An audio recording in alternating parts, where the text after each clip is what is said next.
প্রথম যে মসজিদের ভিত্তি নির্মাণ করেছিলেন, এই ভিত্তির মূল বিষয়টা ছিল তাকওয়া। তো আমরা আপনাদের কাছে দোয়া চাই, আপনারা দোয়া করবেন। আমরা সবসময় আল্লাহ রব্বুল আলামিনের কাছে এই দোয়াটাই করি যে রব্বুল আলামিন, আমরা যেই কোনো কাজ করব আমরা যেন ইখলাসের সাথে এবং তাকওয়ার ভিত্তিতে যেন কাজটা করতে পারি, আপনি আমাদেরকে সেই তৌফিক দান করবেন। আলহামদুলিল্লাহ, আমরা আল্লাহ তাআলা আমাদের তৌফিক দিয়েছেন, আমরা কিছুটা খিদমত করার চেষ্টা করছি। তো ইনশাআল্লাহ এই খিদমত চলমান থাকবে। আমি পরিশেষে এটাই বলবো আপনাদের কাছে যে মাদ্রাসাতুল কলম বা মাস্তুরাত আমরা চেষ্টা করেছি। হ্যাঁ, সফলতা ব্যর্থতা এটা আমাদের হাতে নেই, আমাদের কারো হাতে নাই। আমরা যেটা করতে পারি সেটা হলো আমরা চেষ্টাটা করতে পারি। সফল হব কি হব না, অথবা ব্যর্থ হব কি না, সেটা আল্লাহু আ'লাম। আমাদের দায়িত্ব হলো, আল্লাহ তাআলা বলেছেন ফাত্তাকুল্লাহা মাস্তাতা'তুম, তুমি যতটুকু আল্লাহকে ভয় করো, তুমি চেষ্টা করো ততটুকু করার। আমরা সেটা করতে পারছি কিনা? যেমন আমাদের এখানে অনেক বাচ্চারা আসেন, মা বাবা অনেক স্বপ্ন নিয়ে আসেন বাচ্চাকে হাফেজে কোরআন বানাবেন। অনেকে সফল, অনেকে আবার হন না। কিন্তু আপনারা যদি আপনাদের পক্ষ থেকে যতটুকু করবা ততটুকু করেন, আপনি সফল। কিন্তু বাচ্চা হাফেজ হয়েছে কি হয় নাই সেটা আপনার এখন আর কিছু করার নাই। কিন্তু আপনাকে যেটা করতে হবে বা আমাদেরকে যেটা করতে হবে সেটা হলো আমাদের চেষ্টাতে যেন আমরা সফল হতে পারি। আমাদের প্রচেষ্টায় যেন ভুল না থাকে। বাকি অন্য কিছুতে ভুল হতে পারে, পেতেও পারি নাও পেতে পারি, এটা আমাদের হাতে না। কিয়ামতের ময়দানে এমন অনেক নবী রাসূলগণ উঠবেন যার কোনো উম্মত নাই, তিনি একাই উম্মত, একাই নবী, একাই উম্মত। তিনি দাওয়াত দিয়েছেন, মানুষ দাওয়াত গ্রহণ করে নাই, এটা তার কিছু করার নাই। আল্লাহ তাআলা শুধু তাকে জিজ্ঞেস করবেন, তুমি কি তোমার দায়িত্ব পালন করেছো? তিনি বলবেন যে হে আল্লাহ, দায়িত্ব পালন করেছি। তোমার সাক্ষীকে উম্মতে মুহাম্মদ সাল্লাল্লাহু আলাইহি ওয়াসাল্লাম। আল্লাহু আকবার। তখন রাসূল সাল্লাল্লাহু আলাইহি ওয়াসাল্লামের উম্মতদেরকে আল্লাহ তাআলা জিজ্ঞেস করবেন, এই নবী কি তারা তাদের দায়িত্ব পালন করেছেন? কারণ তাদের কোনো উম্মত নাই। তো আল্লাহর রাসূল সাল্লাল্লাহু আলাইহি ওয়াসাল্লামের উম্মাহ বলবেন যে হ্যাঁ, দায়িত্ব পালন করেছেন। কিভাবে জানলাম? আল্লাহ আপনার কোরআন থেকে জেনেছে। তো আমরা যেটা বলতে চাই সেটা হলো যে আমরা যেন চেষ্টাটা চালিয়ে যেতে পারি, আমাদের চেষ্টায় যেন ভুল না থাকে, এটার জন্য আপনারা দোয়া করবেন। আর সেই সাথে আমরা যেন তাকওয়ার উপর ভিত্তি করে আমরা প্রতিষ্ঠানটা চালাতে পারি। আল্লাহ তাআলার কাছে এই দোয়া আমরা সবসময় করি যে হে আল্লাহ, যতক্ষণ তাকওয়ার ভিত্তিতে কাজ করতে পারবো ততক্ষণ তুমি কাজ করার তৌফিক দান করো। যদি আমাদের মনের মধ্যে অন্য কোনো চিন্তা ঢুকে যায়, আল্লাহ তুমি আমাদেরকে ক্ষমা করো। আর আমি আপনাদেরকে বলবো যে আসলে আপনারা অনেক বড় পরীক্ষা দিচ্ছেন। আমি আমার ভাই এবং বোনদেরকে বলবো, কারণ কি, আপনাদের আশেপাশে অনেক ধরনের পরিবেশ আছে।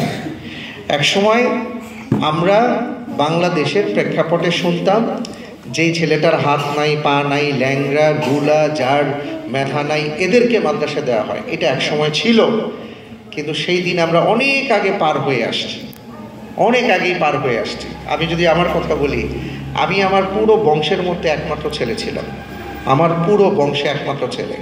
আমার বংশে এবং আমার দাদার ভাইয়ের বংশে আমার বয়স যখন 32 বছর, তখন আমার আরেক চাচার একটা ছেলে হয়েছে 32 বছর পরে। কিন্তু আমার বাবা তখন চিন্তা করেছেন যে আমার সন্তানকে মাদ্রাসায় দেবেন।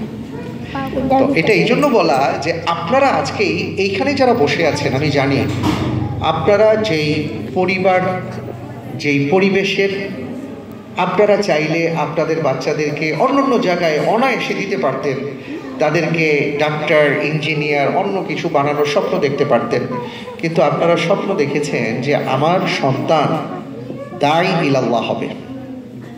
বেলা শেষে তো তাই, আমার সন্তান দাঈ ইলাল্লাহ হবে, একজন ভালো স্কলার হবে, আলেম হবে, দুনিয়া এবং আখিরাত উপার্জন করবে, আমাদেরকে তারা জান্নাতে নিবে। এই স্বপ্ন দেখেই আপনারা এখানে এসছেন। এটা আপনাদের অনেক বড় স্যাক্রিফাইস, অনেক বড় কোরবানি। আল্লাহ তাআলার কাছে আমি দোয়া করি আপনাদের এই কোরবানিটাকে আল্লাহ তাআলা কবুল করুন। পাশাপাশি আমি আপনাদেরকে এটাও সতর্ক করব, শয়তান সবসময় প্ররোচিত করবে। আমরা অনেক সময় বলি স্কুলের বাচ্চা তো এত দুষ্ট না, মাদ্রাসার বাচ্চা দুষ্ট কেন? আমরা কিন্তু এই লাইনটা খুব বলি। ওইটাকে আরও কাস্টমাইজ করে কি বলি জানেন? আমরা বলি হ্যাবজোখানার বাচ্চারা বেশি দুষ্ট। কথা সত্য, কথা একদম সত্য। কারণ কি? যেই বাচ্চা স্কুলে গিয়েছে, শয়তান বলে যে তোমার ক্ষেত্রে আমার আর কোনো দায়িত্ব নাই, যা দায়িত্ব পালন করার করে ফেলেছি, বাকিটা এবার তুমিই সামলাইবা, আমার দায়িত্ব শেষ। কারণ তুমি স্কুলে গিয়েছো, তোমার এমন একটা পরিবেশ তৈরি হবে, ওখানে আমার আর যাওয়ার দরকার নেই। তা আমি কার কাছে যাব? আমি এমন কারো কাছে যাব যে আমার ব্যাপারে সতর্ক থাকবে।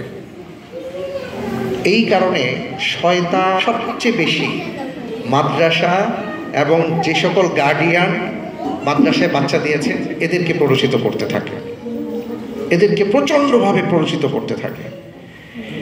একই জিনিস যদি স্কুলে হয়, আমরা দেখি এটার নিয়ম হয় একরকম, যদি মাদ্রাসায় হয় এটার নিয়ম হয় আরেক রকম। আমাদের দৃষ্টিভঙ্গিতে আমরা দেখি কেন? কারণ এটা আসলে আপনার দোষ না, এটা শয়তান আমাদেরকে ওয়াসওয়াসাতে প্ররোচিত করে। আপনি মাথায় রাখবেন যে কোনোদিন যেন শয়তান আমাদেরকে প্ররোচিত করতে না পারে, এটা আমাদের খেয়াল রাখতে হবে। কারণ আমরা এই যে মনে করেন আজকে আমরা যে একটা মজা করে যে একটা ফল খাই বা বাচ্চাদের একটা কিছু খাওয়াই বা একটা আম, আমি বলেছিলাম যে একটা আমের কিন্তু দারুণ গল্প আছে। আমি যে বিসমিল্লাহ বলে দুপুরে রাত্রে যে খাই, সকালে যে খাই, এই প্রত্যেকটা দানা পানির একটা বিশাল গল্প আছে। এই গল্পটা আমরা হয়তো অনেকে জানি, অনেকে জানি না। এই জন্য আমরা আমের গল্প বলি এটাকে। যে আপনি হয়তো খেয়াল করেছেন যে যখন একটা আম গাছ আপনি রোপণ করেছেন, ওই আম গাছে যখন মুকুল ধরে, যেই পরিমাণ মুকুল ধরে সেই পরিমাণ যদি আম হতো তাহলে তো সেই গাছই ভেঙে যেত। কিন্তু যত পরিমাণ মুকুল থাকে তত পরিমাণ কিন্তু আম আসে না। হঠাৎ করে বাতাস আসে, ঝড় আসে, আম পড়ে, ওই মুকুলগুলো পড়ে যায়, সেখান থেকে একটু কচি কচি এতটুকু আম যখন ধরে, সেটাও সংখ্যা কম না। আমরা মনে করি যে এটা যদি থাকে তাহলে আলহামদুলিল্লাহ। কিছুদিন পরে দেখা যায় আবার ঝড় বাতাস আসে, বাচ্চারা ঢিলে মারে, এইভাবে করতে করতে ওখান থেকেও অনেক কচি কচি আম পড়ে যায়। আমগুলো যখন এই সাইজ হয় তখন শিলাবৃষ্টি হয়, অনেক আম নষ্ট হয়ে যায়। আমরা আচার খাই, অনেক আম পেড়ে বিক্রি করে দেওয়া হয়, সেখান থেকে অনেক আম ঝরে যায়, আবার কিছু আম আর একটু বড় হয়। ওখান থেকে দেখা যায় যখন হলদে রং ধারণ করে তখন আবার পোকামাকড় ধরে, ওখান থেকে কিছু আম নষ্ট হয়। কিছু আম অসাধু ব্যবসায়ীরা নিয়ে স্প্রে করে বিক্রি করে দেয়, ওখানেও নষ্ট হয়। ওখান থেকে আবার কিছু আম বড় হয় এবং আস্তে আস্তে হলদে রং ধারণ করে, খাওয়ার উপযোগী হয়। কিন্তু সেই আমও আপনার আমার কাছে আসতে পারে না। ওইখান থেকে যখন পাড়ার ক্ষেত্রে দেখা যায় অনেক আম চিড়ে চ্যাপ্টা হয়ে যায়, ট্রাকে নষ্ট হয়ে যায়, কারণ বাজার এসে নষ্ট হয়ে যায়। কিছু আম ওখান থেকে দোকানগুলোতে আসে। এরপরে ওখানেও দুই ধরনের লোক যায়। এক ধরনের লোক যায় যারা ইমানদার, যারা আল্লাহ রব্বুল আলামিনকে ভয় করেন, যারা ওটা হালাল টাকা থেকে কিনে নিয়ে আসবেন। আবার আরেক দল লোক যায় যারা হারাম উপার্জন করে, তারা ওখান থেকে কিনে নিয়ে আসে। ওখানেও ওই আমের জীবন শেষ। ওখান থেকে কিছু আম থাকে যারা ভালো মানুষের হাতে আসে এবং তারা ওই আমটা যখন বিসমিল্লাহ বলে খায় তখন হয়তো আম বলে যে আলহামদুলিল্লাহ, আমার জীবনটা সার্থক। তো একটা আম আমাদের কাছে আসার আগ পর্যন্ত তাকে কত ঝড় ঝাপটা পার হয়ে তারপরে আসতে হয়। তাহলে একটা ছেলেকে, একটা মেয়েকে আপনি আলেম বানাবেন, আলেমা বানাবেন চাইলেন আর হয়ে গেল, ব্যাপারটা কিন্তু এমন না। ভাইরা আমার, ব্যাপারটা এমন না। অনেক কঠিন পরিশ্রম করতে হবে। এই জন্য আল্লাহর কাছে সাহায্য চাইতে হবে, আল্লাহর উপর ভরসা করতে হবে, আল্লাহর কাছে দোয়া করতে হবে, আর আপনার যতটুকু চেষ্টা সেই চেষ্টাটা চালিয়ে যেতে হবে। আল্লাহ তাআলা যেন কবুল করেন, আল্লাহুম্মা আমিন। আপনারা বুখারী শরীফের নাম শুনেছেন। দেখেন, বুখারীর ক্ষেত্রে ইমাম বুখারী রাহিমাহুল্লাহ বলেন যে আমি যে ইমাম বুখারী হয়েছে, ইসমাইল বুখারী, আমি আমার মায়ের দোয়ার ফসল। ইমাম বুখারী রাহিমাহুল্লাহ তার বয়স যখন 5 বছর, তিনি তখন অন্ধ হয়ে গিয়েছিলেন, অন্ধ ছিলেন, চোখে দেখতেন না। কিন্তু তার মা প্রতি রাতে তাহাজ্জুদের নামাজ পড়তেন আর সন্তানের জন্য দোয়া করতেন। এই সন্তানের জন্য দোয়া করতে করতে করতে একদিন দেখলেন ফজরের ওয়াক্তে সন্তানকে ডাক দিয়েছেন। সন্তান বলল, মা আমি সব দেখতে পাচ্ছি, সুবহানাল্লাহ। সে হলো ইমাম বুখারী। যার আজকে সংকলিত হাদিস গ্রন্থ পৃথিবীর সবাই পড়ে, কিন্তু এটা এভাবেই হয়নি। ইমাম ইবনে তাইমিয়া এভাবে হন নাই, বড় বড় ইমাম যারা আছেন, ইমাম আবু হানিফা আলাইহির রাহমা এভাবে হন নাই, ইমাম মালিক এভাবে হন নাই। প্রত্যেকের ক্ষেত্রে তার মা তার বাবার অক্লান্ত পরিশ্রম আর দোয়া আছে। এই জন্য আমি আপনাদেরকে বলবো যে অর্থ কিন্তু সব কিছু না। আপনার অর্থ থাকলেই আপনার ছেলে ডাক্তার হতে পারে, ইঞ্জিনিয়ার হতে পারে, অনেক কিছু হতে পারে, কিন্তু আলেম হতে পারে না। ওটার জন্য দরকার আল্লাহর কাছ থেকে সাহায্য।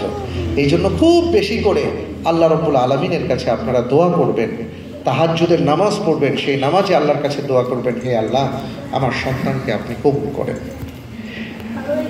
আমি অনেক সময় নিয়ে গিয়েছি, দুঃখিত। আমরা ইনশাআল্লাহ এখনই ইনশাআল্লাহ ফলাফল দিব। আর পরিশেষে যেটা বলতে চাই সেটা হলো যে এই যে বাচ্চাগুলো যাবে কিছুদিনের জন্য, এতদিন ওরা একটা পরিবেশের মধ্যে ছিল, যে পরিবেশটা একটা ইসলামী পরিবেশ ছিল, যে পরিবেশের মধ্যে কোরআন ছিল, যে পরিবেশের মধ্যে নামাজ ছিল, যেই পরিবেশের মধ্যে ওস্তাদের নেগরানি ছিল, যেই পরিবেশটা একটা অন্যরকম জান্নাতি পরিবেশ ছিল। কিন্তু এখন আমাদের সন্তানরা যে আমাদের বাসায় যাবে, বাসায় গিয়ে কিন্তু হুবহু একই পরিবেশ পাবে না। এই ক্ষেত্রে আমি আমার মা বোনদেরকে বলবো যে আপনাদের ভূমিকা অনেক অনেক বেশি। আপনার সন্তান যেন বাসায় গিয়ে মাদ্রাসার পরিবেশটা ভুলে না যায়, এটা আপনাকে খেয়াল রাখতে হবে। আপনারা খেয়াল রাখবেন, সম্মানিত গার্ডিয়ানদেরকে এটা বলতে চাই। বাচ্চাটা ঠিক মতন নামাজ পড়ছে কিনা, অন্তত 1 ঘন্টা সে তিলাওয়াত করছে কিনা, ফজরের পরে পড়ছে কিনা, মাগরিবের পরে পড়াতে পারছেন কিনা, এটা খেয়াল রাখবেন। কারণ এইভাবে যদি না হয় তাহলে এই বাচ্চা বন্ধের পরে এসে ও কিন্তু আবার বিগড়ে যাবে, ওর মাথার মধ্যে এগুলো ঘুরতে থাকবে। এই জন্য বাচ্চাকে দয়া করে মোবাইল থেকে দূরে রাখবেন, টেলিভিশন থেকে দূরে রাখবেন, এইসব বিষয়গুলো থেকে আল্লাহর ওয়াস্তে দূরে রাখবেন। একান্ত যদি ওরা মোবাইল দেখতে চায়, কারণ স্বাভাবিকভাবে অনেক সময় নিয়ে যায়, তাহলে খেয়াল রাখবেন এই বাচ্চাকে যেন এমন কিছু না দেখতে পারে। ইসলামিক অনেক কার্টুন আছে, তিলাওয়াত আছে, এগুলো যত বেশি আপনারা দেখবেন, আপনাদের দেখা দেখি বাচ্চারাও দেখবে। এখন আপনি যদি এক জিনিস দেখেন, আপনার স্বামী আরেক জিনিস দেখে, আপনার বাচ্চা আরেক জিনিস দেখবে, আপনি তখন কিছু বলতেও পারবেন না। এই জন্য আপনাদের কাছে আমার এটা বিশেষ অনুরোধ থাকবে, এই বন্ধটার মধ্যে বাচ্চাটা খেয়াল রাখবেন ও যেন শয়তানের ধোকায় পড়ে না যায়। এবং নামাজের ব্যাপারে, তেলাওয়াতের ব্যাপারে, আরবির ব্যাপারে, তারপরে ইবাদত বন্দিগির ব্যাপারে বাচ্চাদেরকে খুব বেশি আপনারা কেয়ার করবেন। আর ওদের অনেক সময় আমরা যেটা দেখি, আমরা চিন্তা করি, আহারে আমার বাচ্চাটা কত কষ্ট করছে, ভোর রাতে উঠছে, বাবা শোনা এখন একটু ঘুমাও। এই ঘুমাও করে আপনি কিন্তু আপনার বাচ্চার সর্বনাশ ডেকে আনতেছেন। খেয়াল রাখবেন, এই সর্বনাশটা করবেন না। বাচ্চাকে ফজরের সময় ডেকে ওকে নামাজ পড়াবেন, ওর নামাজ যেন মিস না হয়। এ ব্যাপারে হুজুররাও অনেক নসিহা করেছেন আমাদের বাচ্চাদেরকে, কিন্তু আপনাদের পেছন থেকে এখন শিক্ষিকার ভূমিকায় থাকতে হবে, ভাইদের শিক্ষকের ভূমিকায় থাকতে হবে। অর্থাৎ ওর পরিবেশের মধ্যে যেন ভারসাম্য থাকে। যদি যেভাবে খুশি সেভাবে পরিবেশের মধ্যে চলে যায়, তাহলে কিন্তু আবারও বলছি, ও কিন্তু ওর মন বসাইতে আবার 1 মাস চলে যাবে, ক্ষতি হয়ে যাবে। এটা খেয়াল রাখবেন ইনশাআল্লাহ। আর সবশেষে যেটা বলবো যে হয়তো আমাদের কিছু কিছু গার্ডিয়ান আছেন, আমি শুনেছি টুকটাক হয়তো কেউ তারা চিন্তা করেছে